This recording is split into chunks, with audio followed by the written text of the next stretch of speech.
Okay, we're back with another set of film identification.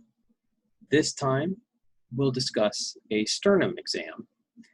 This is just two projections, a lateral and an RAO, but sternums are a little on the rare side, and sometimes techs don't get a lot of practice on these.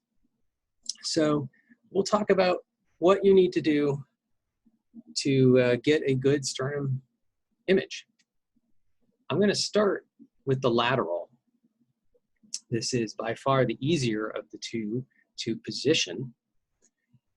Upright is recommended. I will show you an alternative to that.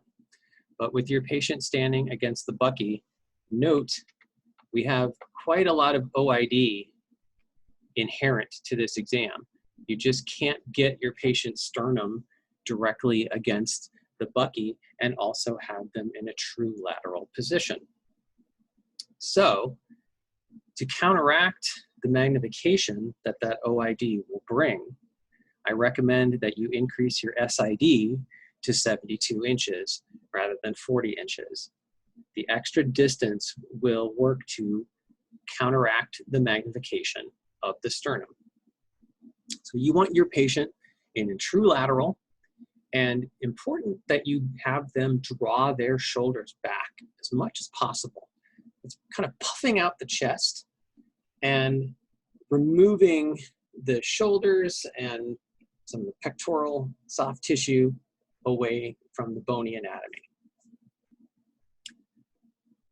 So if you have your patient standing fully upright, you end up with an angled sternum on a light field on a 10 by 12 cassette. But you end up, as you can see here, with quite a lot of light in the corner. Now, one is a good place for your marker, but you're also going to have a lot of, exposed air here. So this part of your image can be very dark, and depending on your technical factors, you can burn out the manubrium a bit. So one option would be to have your patient lean forward a little bit. That's going to align the sternum more straight up and down along this axis of your bucky rather than angled back. So you can just have your patient kind of tip forward at the waist a little bit, and then you can collimate a bit more side to side so that you don't have this big gap on the upper outer corner. You also can collimate fairly close to the chest cavity, the chest wall, so that you're not exposing all of the chest. Here's another approach. I hate the collimation here. This is open way too much in every direction, but I like the technique that's on display here of taping up or securing a lead mat or a lead shield to catch the scatter on the anterior side of your image. So just like we have done with our lateral spines, the same technique of using a lead shield to absorb the scatter and prevent those extra hits on your detector or your cassette from all of the scatter bouncing off your patient.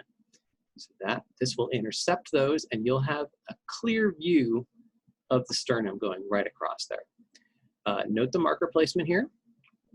In terms of where you need to center, your sternum is bound up here by the jugular notch and by the xiphoid process. Now, I do not recommend that you try and palpate your patient's xiphoid process, but you should be able to see the top of it very clearly. But we definitely can use a lot more collimation side to side here. So the central ray should be kind of closer to the anterior chest wall because that is where the sternum is. Another option is for your patient to be on the table, supine, and shoot cross table. You get a detector close to the lateral edge of the chest, raise the arms up, or even draw the shoulders back so that the chest is elevated a bit, and shoot cross table. If you're in a hospital and have access to a saline bag, you could place the saline bag on the patient's chest. This is going to have the same effect as the scatter shield in the previous slide. The saline would attenuate the scatter coming off of the patient and provide the same sort of cleanup effect. But if you don't have access to that, this would work just as well. You would just need to note here that this is a right lateral rather than a left lateral, since the patient's right side is closer to the bucket. Looking at a lateral image, again, this is a right lateral, and this collimation, pretty good. Outside of rotating the collimator box and coming in side to side, this is nicely framed. You have the 3 segments of the sternum visible here. The most superior is the manubrium. Then there's the body of the sternum and the xiphoid process at the inferior portion. And xiphoid processes vary in shape based on your patient. I've seen some very stubby ones, and I've also seen some very prominent xiphoids that come out and are visible on the chest wall. And you really don't know until you are positioning your patient and see the image how far you've gotten. But a 10 by 12 cassette will fit every sternum. Sternal angle, which we use for positioning for AP chest, visible here, that joint space. And shoulders drawn back here. Note all of this dead space here, because the collimator box was in its standard orientation and there's no shield here. Rotating the box and collimating in, take care of that. Also, if your patient leaned forward, the angle that this sternum is sitting on the image would become more vertical.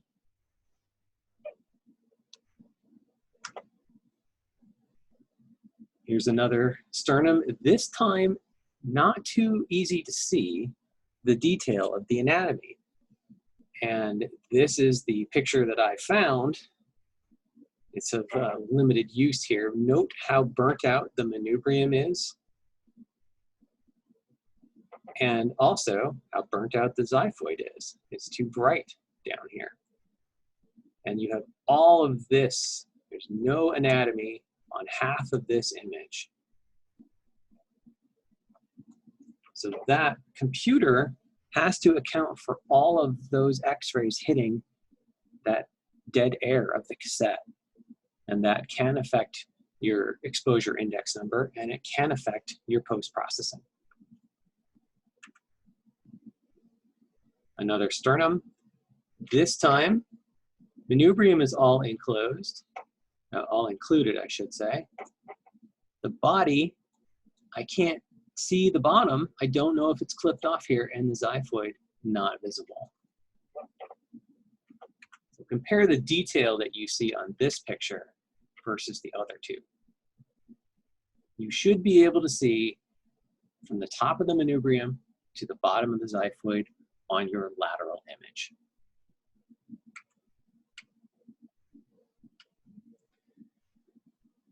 After you obtain your lateral, you need an RAO sternum. We need to rotate the thorax to move the sternum off of the spine. We do lots of chest x-rays, and your sternum is included on every chest x-ray. It's just barely visible. So we need to shift things around so that very thin bone that is the sternum is visible by itself. And we do RAO patient position because that will project the sternum over the patient's heart. The patient's heart is giving us a backdrop that stands out against the air in the lungs. So you can do these upright. You can also do them prone and then recumbent rotation from prone. I do recommend using the table for an RAO sternum. It is far easier to keep your patient where you need them and not have them move rather than have them up against the bucky. I admit using the bucky is a lot faster, but I have had better results on the table. So practice both and see which one works better for you. If you're going to have your patient on the table, start out prone, and then they just need to rotate about 20 degrees, 15 to 20 degrees. So it's not a matter of super precise positioning. All you need to do is have them bend their left knee up a little bit so that comes up more toward their belly button and is propping them up on the table. Flex the left elbow a bit so they can support themselves, and they should be comfortable on the table in a little bit of rotation, just holding themselves steady, and their chest is resting against the table surface, and it's going to prevent a lot of movement. The right leg can be fully extended, the right arm can be down at the patient's side. The centering in this picture, I don't think is very good. Your sternum should be centered about at T7, so that if you feel for the inferior angle of the scapula, or do your standard position based on C7, the hand span like you would for a chest, you should not have light going past C7. There is no sternum up there. The manubrium and where the clavicles are around T2 and T3. So that's why this light field looks too low to me. I'd be worried that we're clipping off a little bit of the top here. In terms of side-to-side positioning, you end up a little bit lateral of MSP because of the rotation. And if you should be able to palpate 2 points and center between them. The 2 points are the spine and the medial border of the left scapula. And your centering can go right in between those two parts. The last thing you need to do is a breathing technique. I do recommend a breathing technique for an RAO sternum. It's going to blur the lung markings, it's going to blur the ribs a bit, and give you a clearer view at the sternum itself. One other note, SID for an RAO sternum, I also recommend that you decrease the SID more than you're used to. I usually shoot sternums for an RAO at about 35 inches of SID. Kind of breaks the normal rules that we deal with. But just like we increase the distance for the lateral sternum to counteract magnification, by decreasing the distance for the RAO, we're actually encouraging magnification. We're magnifying the heart a little bit more. So we're giving a bigger backdrop for the sternum to sit against. So here's an RAO sternum, pointing out some anatomy for you. This is the right clavicle. Notice that the right sternoclavicular joint is open, just like when we talked about SC joints rotating toward the bucky. An RAO SC joint will open the right SC joint. So in an RAO projection of the sternum, you should see the right SC joint nicely open. Your left clavicle is over here. Manubrium, wedge-shaped. You're seeing the first ribs here. First ribs do articulate with the manubrium. And then you should see the jagged, scalloped edge of the body of the sternum with the xiphoid process at the very bottom. See all these little edges that make up the body of the sternum.